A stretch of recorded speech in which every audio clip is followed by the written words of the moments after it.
ఆరాధనను గురించి సమరయ స్త్రీతో యేసు ప్రభువారు అన్న మాటలు. యోహాను సువార్త 4:23-24. అయితే యథార్థముగా ఆరాధించువారు ఆత్మతోనూ సత్యముతోనూ తండ్రిని ఆరాధించు కాలము వచ్చుచున్నది, అది ఇప్పుడు వచ్చే ఉన్నది. తన్ను ఆరాధించువారు అట్టివారే కావలనని తండ్రి కోరుచున్నాడు. దేవుడు ఆత్మ కనుక ఆయనను ఆరాధించువారు ఆత్మతోనూ సత్యముతోనూ ఆరాధించవలెను. మన ఆరాధన కలిగి ఉండవలసిన అనుభవాలు: 1, తండ్రిని అంటే దేవునిని మాత్రమే మనము ఆరాధించాలి. 2, ఆయనను ఆరాధించాలనేది దేవుని యొక్క కోరిక.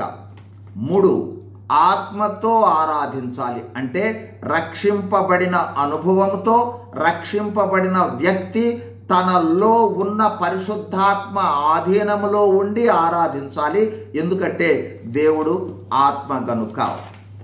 4, సత్యముతో ఆరాధించాలి అంటే వాక్యానుసారముగా ఆరాధించాలి, వాక్య ప్రకారము జీవిస్తూ ఆరాధించాలి, ఎందుకంటే వాక్యమే సత్యము. 5, ఆరాధన అనేది ఒక స్థలము ఒక సమయమునకు పరిమితం కాదు. ఆరాధన ఎడతెగక కొనసాగవలసిన ప్రక్రియ. ఈ లోకములో దేవుని కొరకు చేయు ప్రతి పరిచర్య ముగుస్తుంది, కానీ ఆరాధనకు ముగింపు లేదు. నిరంతరము కొనసాగే ప్రక్రియ ఆరాధన. 6, ఆరాధన ఈ లోకములో రక్షణతో ప్రారంభమవుతుందే తప్ప ముగింపు లేదు. 7, బాహ్య ఆచారాలు భౌతికపరమైన స్పందనల కన్నా అంతరంగిక స్పందన అంటే హృదయపూర్వకంగా విధేయత, స్తుతి, కృతజ్ఞత వ్యక్తిపరచుటయే ముఖ్యం.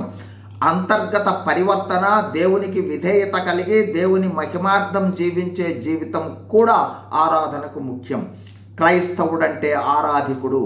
ఆరాధన ఎడతెగని అనుభవం. మన జీవితంలో ఏమి చేసినను దేవుని మహిమ కొరకు చేయాలి. 1 కొరింథీ 10:31. అందుకోసం మన ప్రాణాత్మ దేహాలు దేవుని బలిపీఠం మీద నిరంతరము ఉంచాలి. రోమా 12:1.